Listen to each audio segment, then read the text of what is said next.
tó ń bú èmi báyé yín ṣe máa yàgbà tí mo ń bá lóyà rìn ẹ̀yin ò ní báyé yín ṣe rí ni imagine that báwo láyé mi ṣe rí kìnnì kan wọ́n lè yẹ mí dẹ̀ sí gbogbo ṣe ń bú mi ni mo gbọ́ does that mean pé òun drag èèyàn kan torí pé òun drag ẹni yìí so èèyàn anybody gbọ́dọ̀ súnmọ́ ẹni mọ́ abẹni tó ti like ẹ̀ tẹ́lẹ̀ kò gbọ́dọ̀ like ẹ̀ mọ́ just because you are dragging him ó ti bú mi darí lẹ́ni tí ó ṣe búbú díẹ̀ o so èyí tẹ́mi lè ṣàlàyé bẹ̀rẹ̀ mo rí kódà kó ti ń enjoy gbogbo fraka o náà wọ́n ló ti ní viewers ó ti pọ̀ so tó bá anytime tó bá ti dáhùn lórí àlẹ́ àwọn èèyàn máa ń pọ̀ ó dà pé ẹ̀ ló ń dùn mọ́ because àwọn judges bẹ̀rẹ̀ sí kọ́ńdẹ̀jọ agreement fún àwọn abúbákà 100 tí mo lè sọ fáwọn lọ́ọ̀yà mi ò ní nọ́mbà ó dà pé mo ní nọ́mbà ṣọlá tó mi ò ever pè rí okay lọ́ọ̀yà make sure pé ṣọlá dey sọ 500 every month o kí ni mo tún fẹ́ ṣe tọ́pàdé tí ń sọ owó yẹn ewé làbọ̀ tún máa drag kó tún máa ó wá send the message sí kó lọ confess ní pé fake ní mi kó lọ confess ọ̀tí tó bá meet gbogbo condition tí wọ́n fún tó bá confess wọ́n máa continue àti máa drag ẹ̀ ní kó dẹ̀ make sure pé òun sanwó ẹ̀ full who does that? ìyẹn lèmi lè sọ o gbogbo lé mi ìmọ̀jú bẹ́ẹ̀ lọ o ẹ ṣe. ẹ ṣe gan ẹ ṣe thank you very much bá ń ṣáwọn látẹ̀wọ́ róyà. ok wọ́n bọ̀. ìyẹn ti lọ. anytime tó bá fẹ́ kí n sọ̀rọ̀ ṣe ọ̀gá ọ̀gá ẹ máa sọ̀rọ̀ ń sìn yìí what I was going to say mo like submission on queen and wọ́n dẹ̀ ti ṣàlàyé everything now royal. náà mo ṣe iṣẹ́ lọ mo ti bò mí. tó ń gbọ́. bẹ́ẹ̀ ni mo ń gbọ́ yín wọ́n wà lórí gbọ́ mo ṣe mọ́. Okay. Right. So what I would say regarding that lady, because it seems that ẹni yẹn fẹ́ gba owó ẹ̀, right? Ó dẹ̀ ti ní ọwọ́ kan àrùn nínú, if I can put it that way. I understand the pain, and I think pé ó yáyàn lówó relation iná wọ̀ gbogbo ẹ̀dínyàn pepper scatter and all of that. But the fact that you now mentioned to make arrangements láti san owó, two are the things.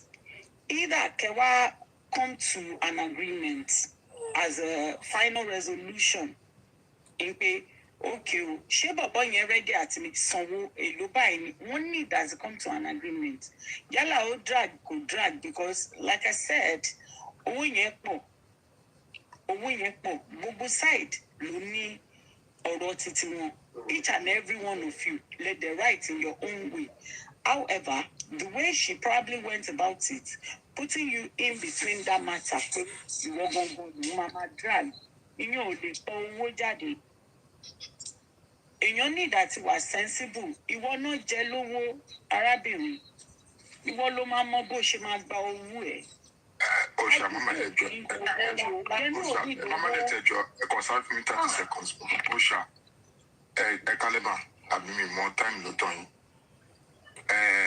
Jerry Nibiti or it didn't say. Roya introduced one relationship. He didn't introduce them for borrowing themselves money.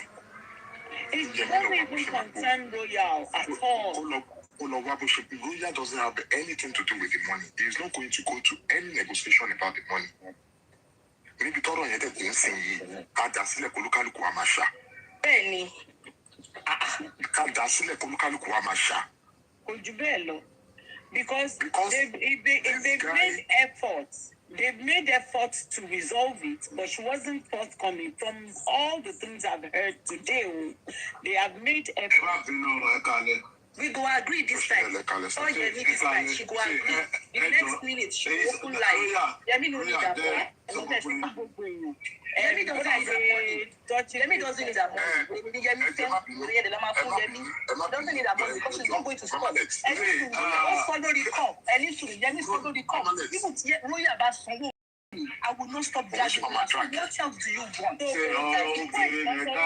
know that. Take a picture of what Jenny sent to you. Jenny said it that let people now see what that's my drag Royal. Let's bring it on. Let's terms and conditions. Normally, chill. The terms and conditions. Now that like a lot of people are here right now, can you read it again so that people will see what she sent you, and then we'll take it from there. According to Pastor W3Y, because I put any man send the 500 you see, get. But the man send the terms and conditions and non mori. Good evening, Roya. I was waiting to hear from you. Those are my conditions that need to be met. 1, public apology. 2, my money to pay in full. 3, ask Shola to call with me because I don't believe everything you said yesterday. 4, post a video on your page and tell people that you are a liar that can't be trusted or stop charity by public donation. This is not a submit position. This is the royal. Let me be candid. Lóòótọ́ true ẹ̀ lọ ṣe mọ́ra. Do you understand? I understand the woman. She's a single mother. And why imagine? Ó wá lọ máa sọ gbèsè àti interest. Ìwọ́n tó wá yáwó wá fi sílẹ̀ bẹ́ẹ̀. Christian tó bá rántí ọmọ màmá rẹ̀ náà. Ọmọ máa yàwó èyí tó bá rántí náà. So many things kò ṣe fáwọn ọmọ ẹ̀kọ́ nílé. She's a single mom of 3. A máa san owó, a ti máa san interest. Any relationship, single mom of 3. Ẹ ti ní ìṣòro.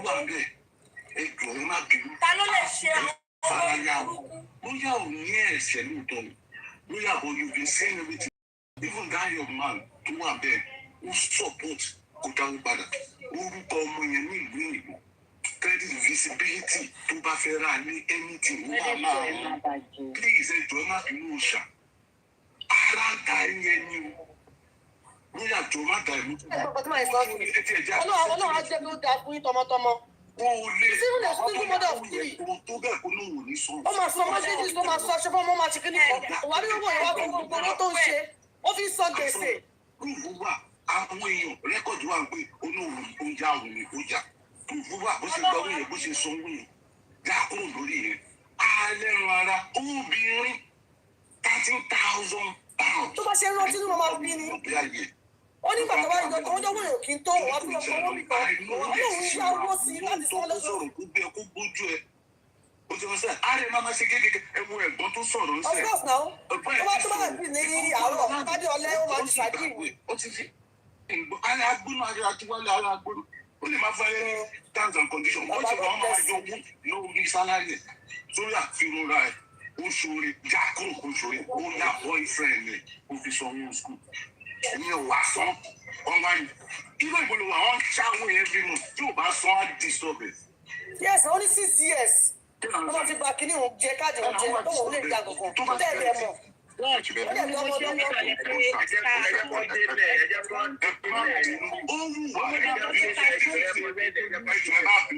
Olóòótọ́ ó ṣe èèyàn yín gan. Kò sí nǹkan tó kọ́ mọ̀ bóyá àkọ́jú ló ń gbọ́ ìyọ̀ ń ra wọn tó èèyàn. Bọ́ kí n sì tó ti mọ̀ tú ẹ̀ ìwọ má gbé má sanwó mọ́. Ó yẹ kó sí a má bínú bó ṣe yé mi tó tẹ́ ẹ bá wò láti gbé nǹkan tó ń nà kọ́ every month nígbà rẹ̀ gẹ̀dẹ̀ iye tó ń yọ tó bá wà sí sí ẹ̀ tó ń tún yẹn wò ó prove nílẹ̀ wo ni tó ń yọ àìsàn ẹ̀rù tó wà láìkàlà ọlọ́run má gbẹ̀mí lẹ́nu iye yẹn tó ò ti kọ́bọ̀ ló yẹ kí bàbá yẹn máa dá padà. Exactly iye tó yẹ lóṣooṣù yẹn interest náà kó máa dá padà. Yes, God bless you. 20 hours ló ń ṣe nǹkan bẹ́ẹ̀. God bless you. Iye tó ń yọ lóṣooṣù yẹn ló yẹ kó máa dá padà sí interest. Ó fẹ́ pé gba 250 olóò kò ṣe bẹ̀rù. Sókè ọ̀njọ́ ni iye tó tà ní pé máa yọ ni tó bá gbà tó bá fi wọ̀nyí tó jẹ́ ọjọ́ 256 in fairness to God. 256 yẹn náà yẹ kí n máa fún padà lóṣooṣù. Wọ́n ní àláti ní mi ò fẹ́ dá sí but you shouldn't start ní pé máa sanwó fún. Ẹ wá ní kí n máa sọ 200, 300, 500. Ẹ má jà mí. 500 lóṣù kan dáná. Mo mọ̀ mi ò ágì yẹn mo sọ fún lóyà. Mo gbọ́ tó sọ dáadáa. Pé ẹ má mèsẹ̀ kò sọjọ́ kan tí mo yẹ bá sọ pé kó má sanwó fún. Mo ò ní o sọ bẹ́ẹ̀ but mo kàn sọ àwọn èèyàn kò yẹ people love you kò yẹ because kò ṣe wá ni people people love and people will say no lóyà kò kàn yọ ọwọ́ kúrò pé kí n lọ túmọ̀ ẹ maybe through ìwọ tó jẹ́ ẹni ẹ wá through ìwọ the arábìnrin perhaps just maybe ló ṣe láìkẹ́ ló ṣe trust ẹ ló ṣe fẹ́ help ẹ maybe wọn ní connect without you tó bá kàn wọ́n láì ní pé wá ìrànlọ́wọ́ ló bẹ́ẹ̀ ṣe fún àtàwọn tó sọ ní ìpínlẹ̀ ọmọ máa sọ nígbà tààtì tó bá dé tààtì àdùn ní sípò tó bá fún ọmọ ẹni yẹn tó yà. ẹ wá sọ pé ẹ ìlú ló ń gbà ó máa sanwó ilé ó máa sanwó oúnjẹ ó tó yáwó skul. owó yà á sọ ní àtúnṣọ ẹ̀ lé ẹ̀ I don't think it is fair.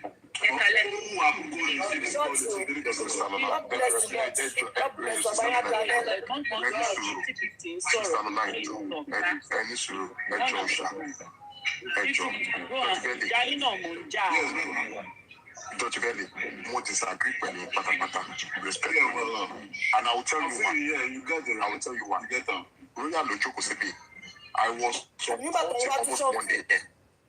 Why did you come to his aid? We Nigerians, the mentality. He got to a point, Suzada thought, putting creep into his mind. We are talking about 13,000.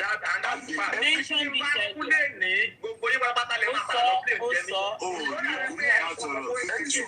Let me land. Let me just land. Royal Lojoko, I've always said it that money must be paid. But can we put a value on the damage that debts are done to with his name? Because now rapist, last year, so many things have gone. Because this guy is done. What are you saying? Don't promise $1 just to bring it down. I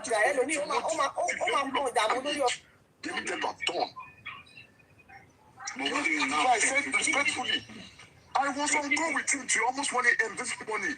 We told you have to come out and defend yourself. This silent treatment is not 50-50. Ṣé wà ń bí ìgbà tí mo béèrè àwọn questions lọ́wọ́ Royal? Mama, 50-50 má bínú sí ebi ò ní bó ṣe láti nìyẹn o èmi kí o mọ I should bring your own suggestion as well me bring suggestion maybe we fit just talk am like this if I wan suggest again ṣe gbẹ pé kí Royal ní well ó mọ nǹkan bọ̀bọ̀ ó mọ mi tú arábìnrin wà lóyún tó jẹ́ kó orúkọ mi máa bàjẹ́ tó bá ti kéré kọ̀ọ̀kan bọ̀ arábìnrin maybe pastor ẹ̀wọ̀ arábìnrin tó bá fẹ́ dá sí dáwọ́ láti máa bà mí já mo ò ní dá sí mọ́. So you understand? Go fún ní serious. Ọ̀rọ̀ ti kọjá nǹkan tẹ́ ń sọ yẹn. Listen, ẹ̀yin kọ́ lẹ́ lówó ẹ̀yin are you directly involved? We understand that we are not directly involved. Ẹ má bínú respectfully ẹ jọ̀ọ́ ẹ wo mo bẹ̀ yín yẹn mo mọ̀ ó dùn gbogbo yín àwọn tó lè ló ti kọjá 50 tó lè make announcement. Àwọn ọmọ ọmọ yẹn máa jẹ àbí. Ọ̀rọ̀ yìí kọjá wípé kí ó yà dáwọ́ padà. What about the emotional trauma tó ti kọ́ sí Royal tó ti kọ́ sí Ẹjọ́ ní kí gbogbo wa hold on, ní kí gbogbo wa hold on. Ẹni kí gbogbo wa hold on. Emotional damage.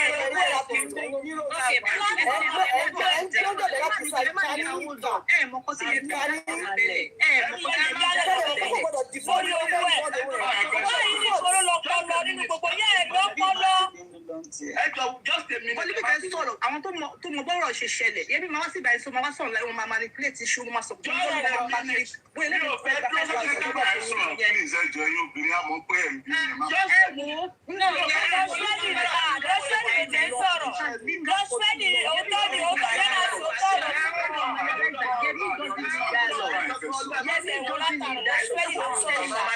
Mama let's jọ má bínú tó lọ lọ mo fi owó àtọmọdé ẹlẹ́nu má bínú. Dutch Belly sir. Yes, Mama. Thank you so much. Àti ìbẹ̀rẹ̀. Kọ́rọ̀ ètò ìdìyàn mo sọ fún Yemi Des mo ní mo dúpẹ́ lọ́wọ́ Ọlọ́run pé bọ̀bọ̀ yóò dìnnà ìpín ìyá ìlú abo yá òun lówó sọ́rí. Mo ní bọ̀ ó ti ya lówó nìyẹn. Owó tó yá mi mo bẹ́ẹ̀ ṣe jọ yára yín. But boy, mama sọ owó ẹ̀ fún ẹ. Mi ò kúkú mọ ọ̀bọ náà like I said earlier. Ìsín mi ò rí mi mọ bó ṣe rí. Mo ní bàbá ìbá máa san owó ẹ̀ fún ẹ. Gbogbo àwọn tó wà lẹ́kọ̀ọ́ sẹ́yìn bàbá tó lọ́kọ̀ ẹni tó lọ́kọ̀ ẹnu mẹ́sẹ̀jì tó wá ń tẹ̀lé sí róyà ní ọpọlọ. fún mi ní food. Èmi ò bá yín lọ. Èmi ò mọ kóòtù tó fẹ́ gbé lọ. Wọ́n fẹ́ ra gúrósì fún ọmọ ẹ̀ gbogbo ọ̀sán gbèsè. Ó gbọ́dọ̀ sọ owó ìyàwó. Ẹ má bínú bí o mọ kóòtù tó fẹ́ gbé lọ pé òkè owó yẹn gbọ́dọ̀ gbá ẹ̀ food. Èmi ò mọ o. Bóyá ó lè ní kóòtù tó máa sọ pé òkè kọ́ máa pay the money. Àwọn tó yà ló gan ò gbá ẹ̀. Èmi ò mọ I don't know. Èébú tó mọ̀ mí, èébú tí mo ti gbà lórí ọ̀rọ̀ yìí kò ń ṣe díẹ̀ lórí Yemi Devs. Gbogbo àti ó ń bú mi ṣe ni mo tún dákẹ́. Yemi Devs sọ pé òun fẹ́ pa mí ní tẹ́lẹ̀ pé torí pé ẹgbọ́ o. Ó ní torí pé mi sọ pé òun pé ìgbà tá a mí tí mo bá wọn dá sí tí mo sọ pé mo wá sọ fún Yemi Devs mo sọ pé tí ò bá nǹkan tá a bá ṣe sọ yìí o pé tí ò bá tẹ́ ẹ lọ́rùn kéèyàn tuntun lè sọ nǹkan báyìí fún yàn. I'm a manager at work. Mo only solve conflict. Mo dẹ̀ sọ fún ẹ wípé if you are not okay with this decision, take it further. Yemi Devs tí ó dì yẹn mú lèmi sọ pé kóun take it further. Kí ni mo ti fẹ́ sọ? Take it further, take it to authority, take it to wherever you want to take it to. Tó o bá tẹ́ lọ́rùn kó tá a sọ, simple. Tí mo tún jẹ̀bi ni jẹ́ mo support royal nìyẹn pé kò take it further. Owó yẹn lè jẹ́ wà pàtó. Every day, olóhùn evidence, olóhùn evidence, olóhùn evidence, my new lawyer, bring the evidence out. Evidence out, you know, bring them out. I want evidence. Wọ́n ló tún fẹ́ yá mi ní. Mama lẹ́ẹ̀tì wàhálà tiẹ̀ bẹ́ẹ̀. Mama lẹ́ẹ̀tì olórí kúkú débi ni wàhálà tiẹ̀ bẹ́ẹ̀. Ṣé wọ́n ló gbowó ní? Ẹjọ́ ẹni sọ̀rọ̀ Mama lẹ́ẹ̀tì kọ́ ló ń sọ̀rọ̀ ẹjọ́. Ẹ má. Now, I understand. Before you go ahead, because I want Royal to complete that message, the terms and conditions, so that everybody might go. And then also, a lot of us might have something to say. When someone is talking, come over each other because already you are a bit complicated and from both sides, like everybody is right one way or the other. So like we can't apportion blame, but if it handle. And from my observation, Royal seem a very calm person. So, like, I just want him to read the terms and conditions so that people can also understand. And then we can then deliberate on it and everybody can get their submission because of the terms and conditions. No, I'm behind the screen. Okay. Good evening, Roya. Yemi ló yẹ kó báyé àti Roya o àti bọ́ọ̀ yẹn o Yemi ló yẹ kó báyé wọn jẹ́ ní London. Number one. Ó yẹ kí Yemi báyà ò méjì kó máa bọ́ Nàìjíríà kó báyé wọn. Wúmà yẹn ti ń bá Roya jà pé bóun ṣe ń bínú yẹn. Tẹ́kọ̀ọ́ náà dìde tó fẹ́ sọ̀rọ̀ ẹgbẹ́ kí ló ṣe náà. Pay her money now, you can't be giving that money. Nobody support like that from Roya. She will be dragging in now. She will not be dragging in. And tell people that you are a liar. Pẹ̀lú náà lẹ́sẹ̀ pé kò lówó. Ó ṣe àmọ̀ èmi Roya ló sọ lálẹ́ pé ó máa jẹun náà, ó lè máa sanwó ilé. Kò mọ̀ yẹn tẹ́lẹ̀ kó tó lọ gba kọ́ọ̀sì tí ò lówó. Ó mọ̀ yẹn kó tó lọ gba kọ́ọ̀sì tí ò lówó. Kọ́lẹ̀ tó fún ẹ ní admission ó ti sọ fún olówó school. And pay my money. And Shola can start paying it back. Roya, I give you until end of this week to meet all my conditions. By Tuesday next week, I will start to play the voice note online. From now until next week, I will continue to continue the warning up that I am doing. Roya, I encourage you to do the needful because once I start to play those voice messages, you won't be able to redeem yourself online. Thank you. Now, Queen, do you have something to say to that? Queen man. Mama, go on. Okay, Miss Sherry, go down. Sherry, sentiment stand for theory. Sentiment ni. Number one, Royal mú lọ fún ipò lọ yáwó lọ́dọ̀ àwọn tó ń ṣe gbọ́múlé láńtà or cooperative. ó introduce àyàn sí wọn pé wọ́n fẹ́ra wọn ni àti bí pé relationship yẹn work out ṣé ó máa drag lọ́yà báyìí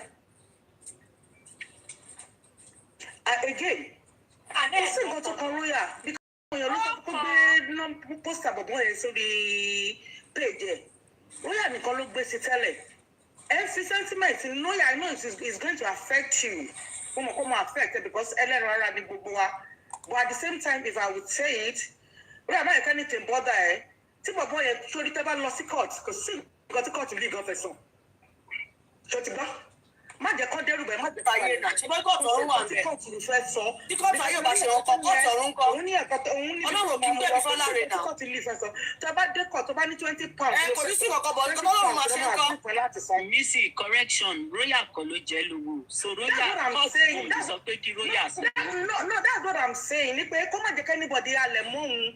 Ní pé because royal kọ́ ló jẹ́ lówó and kì í ṣe pé bóyá royal ló dúró fún pé okay, this is somebody. Can you help me to borrow him the money? No. Okay, introduce wọn sí ra wọn ni. Not even for to borrow yourself money. Relationship ló introduce ara wọn sí. So don't know anything about this money matter. Ipe bóyá èèyàn set wọn àbí èèyàn set wọn. Ìgbà tí good wọn good. Ṣé wọ́n wá sọ fún ẹ royal? Ṣé wọ́n sọ fún ẹ? Ìgbà tó jọ ń ṣe Mr. and Mrs. tó jọ ń ṣe kinní nínú ilé. Did they come to tell you?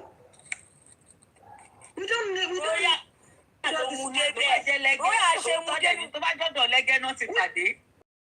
Tó bá gbọ́ lẹ́gẹ́ ni lẹ́gẹ́ ti drag ẹ̀ out kó pàdé owó yẹn lọ́wọ́ ẹ̀. Ẹ ká so tọrọ síra wa. Má parẹ́ o. Máì kẹ́ni kankan threatening unnecessarily lórí nǹkan kan. Lórí bó jẹ́ mo ń gbọ́ yín. Ẹ má jẹ́ kí mo kàn bẹ̀rẹ̀ question kan lọ́wọ́ yẹn má bínú. Respectfully, the whole house. Obìnrin náà lọ ta obìnrin tẹ́lẹ̀. Ẹ má bínú kan dùn kankan sẹ̀. Tó bá jẹ́ lé. Dọ́ọ̀tì ẹ fi wọ́n lẹ̀. Tó wà related sí. Ọlọ́run àtúndá ẹ fi wọ́n lẹ̀. Ó fowó ròyìn ni. Ó fowó ròyìn ni. Mo lè lọ bá a sílẹ̀. Ẹ má bínú ẹjọ́. Dutch view. Ó máa ní ìyàwó ní bàbá tó máa fún lọ́wọ́ lójoojúmọ́ lóṣooṣù. Owó tó gbàgbọ́ òtò ó tún lọ yáwó san owó ni. Mo understand Tetimbo, which like at the start of this whole conversation, as a matter of fact, I'm going to move gbogbo. And at the start, mo bere a few questions lower royal. Now, as a woman, mo sọ statement méjì. Mo ní tí mi bá rówó mi gbà as obìnrin. Yálà kí wá bó ṣe máa kú. Àbí bí máa ṣe yà ń wèrè. Kò tí ẹ lè sọ ní ó máa lọ rẹ̀. No, mo kàn as in jokingly la fi sọ ṣe understand. Kò lè ṣe lórí ẹni bẹ́ẹ̀ ni. Royal No, any submission me, any sùúrù. Reason tí mo dẹ̀ ṣe sọ bẹ́ẹ̀, it was all jokes, yeah, but at the end of the day, as a woman, ó máa káyàn lára pé èèyàn lose relationship, èèyàn tún lose owó and all of that. All that mo understand there because obìnrin lèmi náà. And majority of obìnrin tó wà ń bí, some of us àti fowó ṣe gẹ̀lẹ̀dẹ́ fọkùnrin, normal thing ni nínú relationship. Do you understand? Now, the fact that they have all made an agreement, àwọn èèyàn ti bá wọn dá sí. Wọ́n dẹ̀ ti sọ pé iye báyìí lẹ́nu ilé afford. Based off of the fact that the gentleman in question is a student and cannot.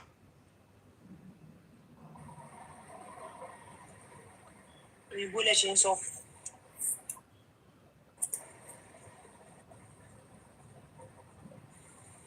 Lọ́dọ̀ mi ni. Èwo tiẹ̀ ní terms and conditions tí ẹ̀ náà lọ sọ. Owó mi kó jáde, èwo ni come and make an apology kìnnìkan outside, irú èwo nìyẹn. Owó mi ni mo fẹ́, kí ni apology wọn fẹ́ ṣe fún ẹ? Iye mo. I need my money, kí ló fẹ́ ṣe pé kí ló apology yẹn fẹ́ ṣe fún ọ? Ìwọ̀n kan tó fẹ́ ṣe fún ọ. Wọ́n sọ terms and conditions pé kí ni, just give me my money. Okay, èfi 500 tẹ́tọ́ lóṣooṣù yẹn mi ò ní fẹ́. Jẹ́ kó gbé pẹ́ẹ́lí sí ọ, jẹ́ ká ṣe báyìí. Oṣooṣù ó ṣàníye tán san. Okay, last month iye báyìí náà yọ. Definitely iye tó ọmọ yọ ọdún. Okay, 300 náà yọ lóṣooṣù. Máa san with interest. Let it be like that. Owó tí bá dẹ̀ rí kí n máa fi jẹun pẹ̀lú àwọn ọmọ mi kí n máa fi yan gbèsè mọ́. Mo ti bẹ̀ sọ́ọ́ bẹ̀ tẹ́lẹ̀. Nígbà tó bá sọ ẹ̀tọ́ wà dẹ̀ wá sọ tèmi náà. Bóyá ẹ̀ sọ̀rọ̀ wá ní olúwa máa fún ọmọ ìgbàgbọ́ àwọn olùdàgbàsá.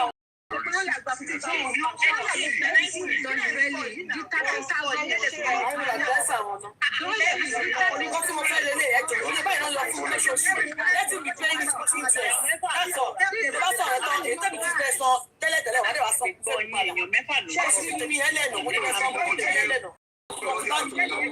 Wọ́n ní bá wọn ṣe apology to him.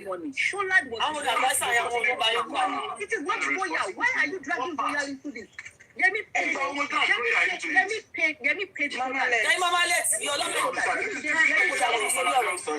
Let me yá wọ́n ní bẹ́ẹ̀ kì í ṣe pé bóyá torí pé agbẹ́fẹ́ tó máa wá sí pásọ̀mù àbúrò yà jẹ́ ti wá. Sentiment pọ̀ nínú ọ̀rọ̀. Sentiment ti pọ̀ jù lórí ọ̀rọ̀ yìí. Gbogbo àwọn tó tí a rí bóyá few people tí mo rí tán contribute tí mo rí platform wọn bóyá kí n kọ wọn bóyá bíi 5-10 minutes máa kàn kúrò ní. Sentiment ni like Osha rightly said àìmọye obìnrin tó ti fowó jó gẹ̀lẹ̀dẹ̀. Ó fowó ra nǹkan tó pè é ní. Sentiment lẹ́ ń fi sí. Lóyà tó bá parẹ́ ó parẹ́ gbé agbólọ nìyẹn mo tuntun sọ fún ẹ. Lórí nǹkan tí òun ọ̀tẹ̀ ni. Tí nǹkan bá tẹ̀ wá ṣẹlẹ̀ at the end of the day. We need to solve things out. Jẹ́ ìmọ̀lẹ́gbọ́dọ̀ àwọn alágbójú lọ́fàgbọ́dọ̀ tó bá yẹ bọ̀bọ̀ yẹn jẹ́. This country is very very sensitive. Osha, you know what I'm saying. Let's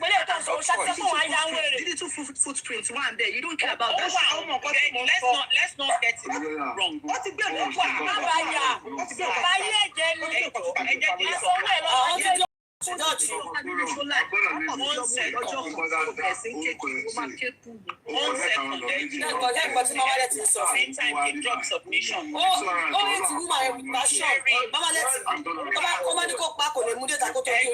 Listen to these people. They are your friends. They love you for it. Who are detrimental on both their part, both the ladies' side and even for Royal himself.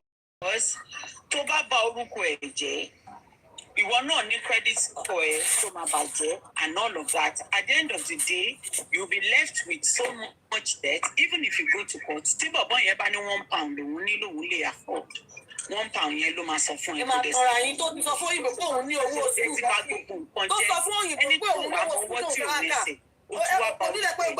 And trust me, there are so many things that gbogbo nǹkan tá à ń ṣe lórí TikTok, Facebook, any social media, it stays on Google in case you do not know. Tán bá type orúkọ lóyà, orúkọ ẹ̀ máa wà bẹ́ẹ̀, wọ́n á pè ní rapist, bó ṣe ti tag ẹ̀ and all of that. So everybody were on a losing end. Instead of going down that route, you cannot destroy someone's name and still expect to pay to especially when that person wasn't the one owing you. And I am talking from a neutral point of view. Based on all the things. Personally, I would prefer that they come to a resolution if they can.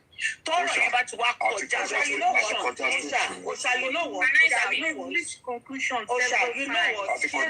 Resolution. A permanent and lasting resolution. Can I talk, please? A single parent, there was a day to that I supported. The following day, the guy came out. Like to fight back, see. So, support it. And you need to single parent to support it. But don't boo.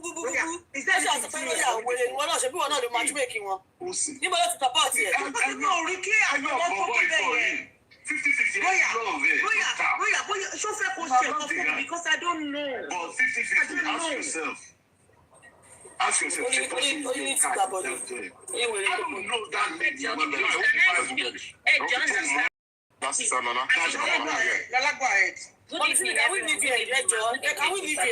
Good evening, Dodge. To be sincere, when this case happened, we were all here. Gbogbo wa a kò sẹ́ni tó lè deny pé òun ò mọ̀ gbà tí case yìí ṣẹlẹ̀.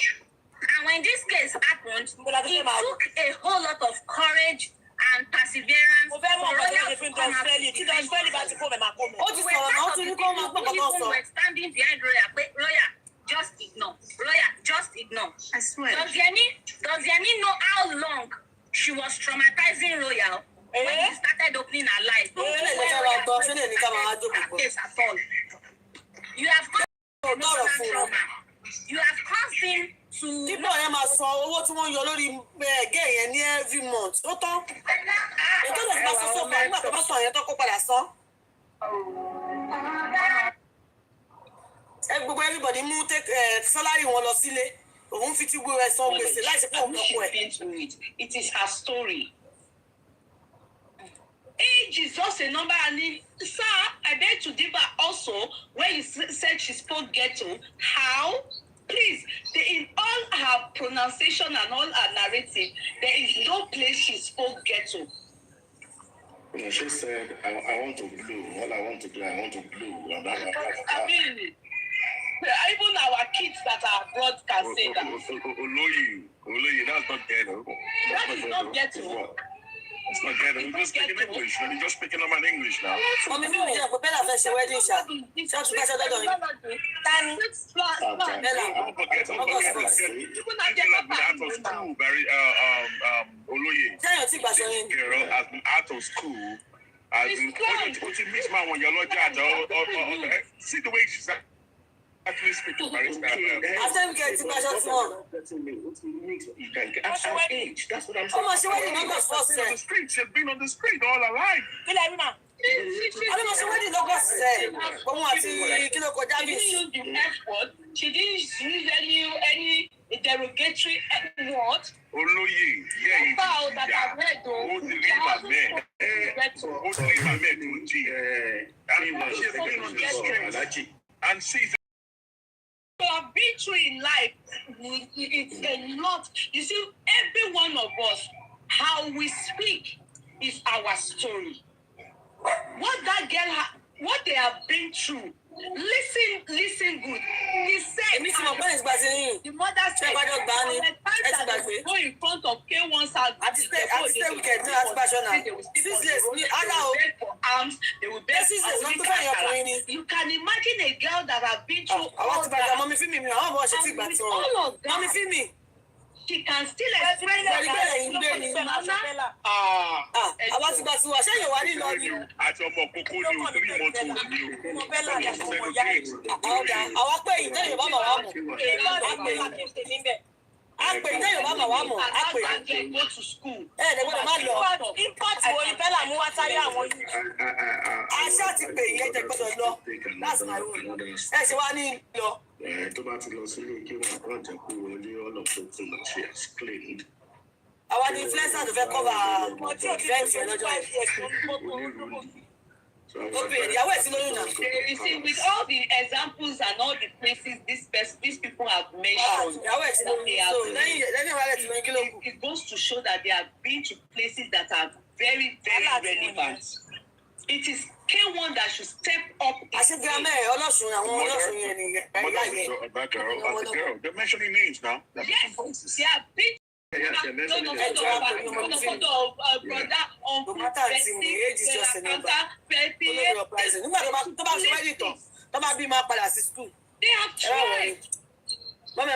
She knows him very well. From her story, she knows him very well. It is Alhaji that should step up. It is Alhaji that should step up. Yeah, she mentioned names and I want to forget how much I love Alhaji's music. I don't want anything to interrupt anything that I want to say to him. So please let us continue to listen to that girl. Let her call Alhaji now. You can call Alhaji directly now. Say Alhaji, you can call him now. No. Let's listen to the girl. Please go ahead. Let's continue to listen to the girl. Okay. That I should take. Brown means I said thank you, sir. I held the money. My money was standing by the friend. And the woman said, let her give me money. The man that gave me like I think 352. The money was that 7,000. He gave me. He now said he doesn't have cash. That if he has, I want to give me. If all the money he has, only first November. It's the money I'm not costing to 20,000. Oh, he's still paying that. He made some claims in front of our boys that he will give that pack of money to give us. He confronted that one. I'm tired of something. I've been said I don't know to. I didn't come to some. I can't help. Please help me.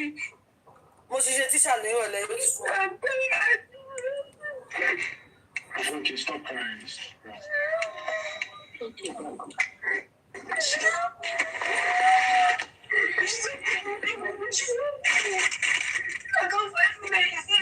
okay. They should help me. They should help me. I was wanting help and assistance. What we see? Ẹ wo program VDM, woman kan tó ta ọmọ ẹ̀ ní 2.2. I feel tonight. Wọ́n tí mi ṣe rí. Ọmọ tí mi ṣe rí ẹ tó lọ ta ọmọ ẹ̀ ní 2.2 ọkùnrin. Ìyá ọ̀gbọ̀n. Mo gbọ́. Ó lọ ta ọmọ ẹ̀ ní 2.2. My dad came on the ultimate, denied me after that last time, 30th of July 2025, that we left Ijebode, that he said he doesn't know us. I decided to write a song that one day, if I make it, I will sing out the song and the whole world will listen to the song. So let me just give you the song so that you will see my efforts on how to make it. I have gone. But she said, you don't know me again. But my mama tell me, say, you be my papa. But she said, before. Wait till you see, say, God no fit do. Wait till you see, say, God no fit song. Alagbara ni Ọlọ́run mi o. No condition is permanent. Wait till you see, say, God no fit do. Wait till you see, say, God no fit song. Whether we do or without you, my star must surely shine. Whether my mama get money or not. Oh, this year I go make a move. Whether I come from the ghetto. Oh, this year I go make a move. Whether na papas I take chop of father. This year I go make a move. Whether na slippers I take chop echo. This year I go make a move. What weapon for granted? Now only God go fit back up.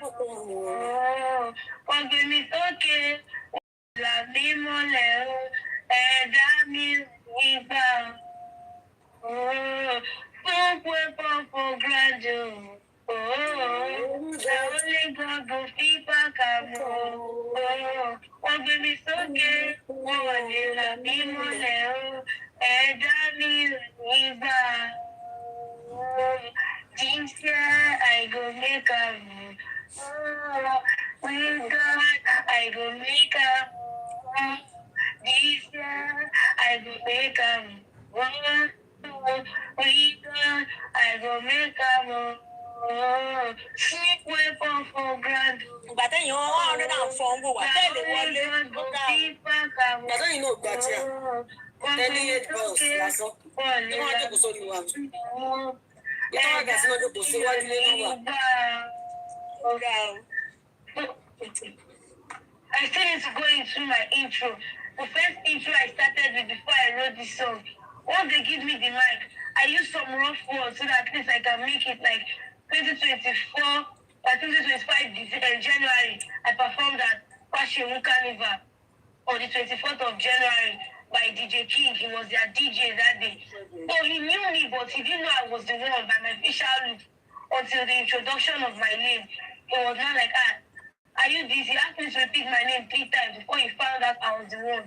Which after my performance, some other bigger stars, they performed before me. They were introduced very well. Was me that was like a low star. When I came up, he introduced me anyhow. But he found out my identity before he was sorry and he had introduced me very well. Before some other people came, sprayed me like SK, he sprayed me. Some other guys came, made some transfer, and we used that to sustain and pay some debts that my mom used to sell her Indomie in the carnival. So when I started with, yes, this assistant to stage, I'm here to perform with you tonight. I'm here to give you the intro. My is stupid go. If you don't say you the faculous, you the figo, or you the shisha, I don't want to feel ganusi. Don't carry yourself, they come up for this place. Because we will be for here. Now broken bottle, we take the drink a camu. Now pampers, we take the chop of father right. Now slippers, we take the pack and cup for man. So you won't wine us. If they play my fans, I say DJ, give me it. They will not use Imole's song, or there was one song, Oge Chikama, that they brought out. I'll use it to perform and add some dance to it, and I'll add some hype and some things I hear from people or some I pick because majority of the things I say, I didn't pick it from anybody. I see it and imagine some words of myself and I feel it makes sense to my own ear. If it doesn't make sense to anybody, but it makes sense to some people, and I say it at least to get one or two things to be made. That's on the call junction. I know where you stay and reach you. Do you have a phone? Barrister, all those things that you're saying, that's what they call street. So when you're talking about street, you be talking in streets here, Barrister. I mean, Moloye.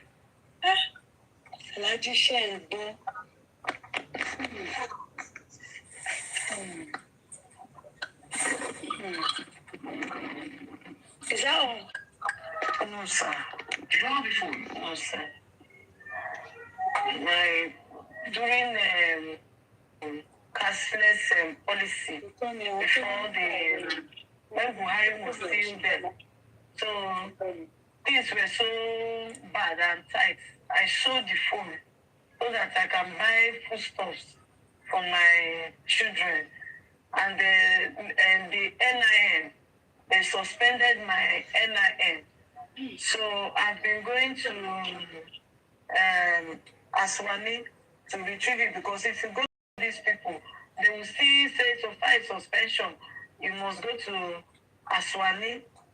So there I bought prepaid meter. There's a card, paper you buy 3,000 naira, remitter to do the suspension thing. So later on, they say that accounts have been used. Later on, they will say your face is not captured. They just miss. I went there more than 6 times, and yet I was not able to succeed in that NIN issue. So I just gave up. Maybe. How much did you sell the phone? Do you still remember? Yes, I sold that phone for 3,000 naira. 3,000 naira? Yes. What type of phone is that? Is it an Android or just a normal? Small Android phone. Techno. All right. The person just wanted to help me. All right. Do you have an account number in case our fans all over the world want to support you? Do you have an account number that is working perfectly? Yes, I have an account number. Can you please help us call the account?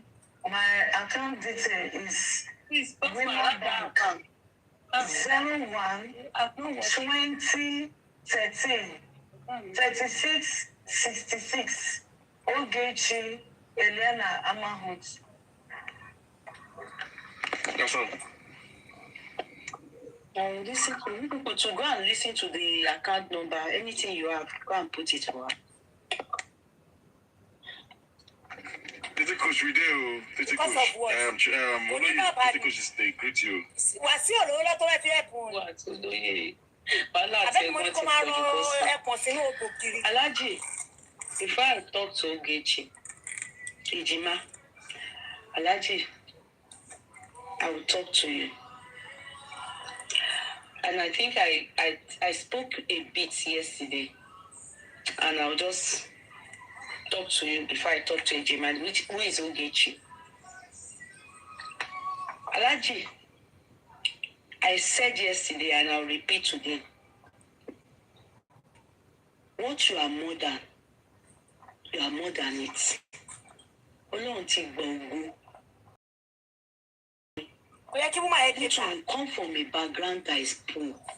If not that people saw you, gave you the period. That lady made one example. You were sick. You were almost dying. In fact, I remember that sickness, I came from Nigeria.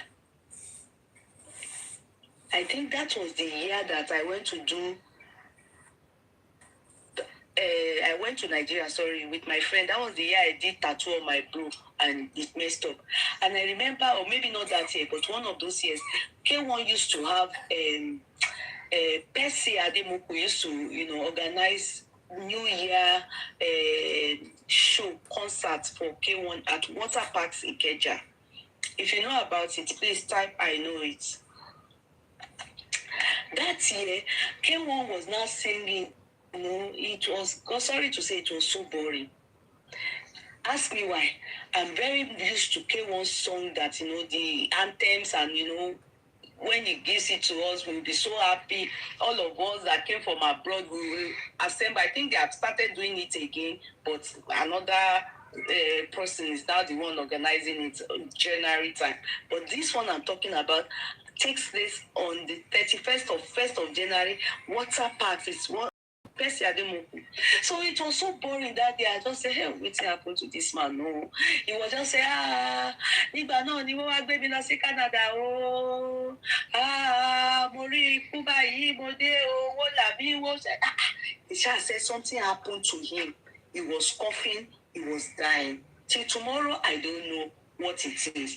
But he sang that day. He was just praising God. He was just saying, it's very boring when everyone is singing and they will now start using piano and they will be giving us the adujo that we want to hear. This is concerning. So that's what we want to hear. But that day, they were just say, Ọlọ́run nígbà tí wọ́n wá wíìlì mi wọlé o, nígbà tí wọ́n wá fi private jet gbé mi débẹ̀ o, ni mo wá ṣe ni mo ní yé. Is this the page for? Ṣé o rántí tó ṣe wá gbé mi ní airport ní Canada o? Ìwọ nìkan. He was just singing like that. He was so owó wa owó ti jóná. How can K1 do us like this? We wanted to hear God. This is consolidation. Me consolidate. Kí gbogbo ká fò sókè. He was just saying, ni àwọn bá rí fún o, ni àwọn doctor wọ́n wá praise àwọn doctor kan ní. He was just saying it. Anyway. So that story that lady told, I believe that story because I am one person that heard him sing about that thing and I was frustrated because we paid to enter that show. Do you understand? We paid to enter that show. So why am I saying this? At the end of the day, if you can remember, or if that lady can remember that Tinubu then were the ones that carried you in private jet so that you don't lose your life. They made sure that they brought you back to life. The operation they did on your heart or your chest or your lungs, they brought you back. You would have been long gone. What sorted that situation, K1, is money. There are times that people will say, when death comes, money can't buy death. But there are situations that will happen to people, they will say, if not for the money, this person would have been long gone. They willed you from, if Tinubu is like you, or many of you men, how you treat these women, after you people will bond together, knock yourselves, unprotected, and you bring forth a child. Now that child is going through that poverty that you also come from. And you know that if God did not allow you to meet people to help you, people that were spraying you, people that were, when you were still starting, when you were singing all those songs that Oti blow, people, they were spraying you, they made you. And you see a child. I bet it's Aladi. It is people like you that are supposed to not allow anything that comes from your roots. Because my own father comes from a bone. My father, he was the only son of his father, a hunter. All the others were girls. His father died when he was 3. My father, I'm telling you the truth. God blessed him. God blessed him. And he made sure none of his, as in, when I say his children, he will send you to school so that you don't come back to say, Niokawe. He will make education. Also his siblings, the one that didn't go to school because of him, his sisters, they said they had to become, because their father died, they had to start selling to make sure he made sure that he took care of all, even when they were married, he sent their kids abroad. Go and ask. He said he tasted poverty. He knows what poverty is. And said no. The solution to poverty, at least the midway for him, is that educate your children. Empower them. Because that is the only way. Many of them will not be able to get to where they are meant to get to. So Alhaji, you are supposed to be somebody. Oh, okay, so bá tirẹ̀ lọ ọlọ́kùnrin fọganáísà yàbí oníkàwọ̀ṣì wọn ló gbé fóònù lórí ìkọlù ló bá sẹ́ǹdì ẹ̀ sí àwọn oníṣẹ́ láàbí yẹn o ṣùgbọ́n ọlọ́run ọba tó wà lẹ́yìn ọmọ ènìyàn.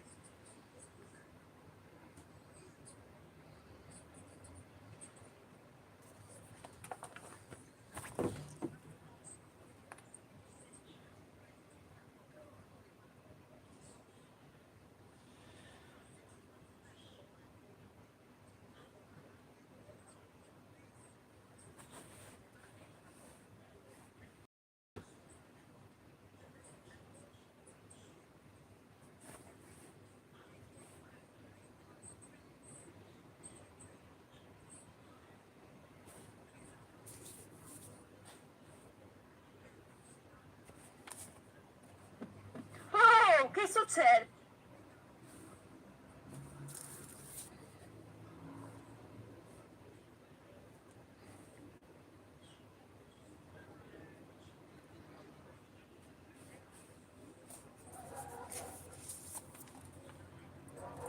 For €7, you are getting this moi moi pouch. Yes, you heard me.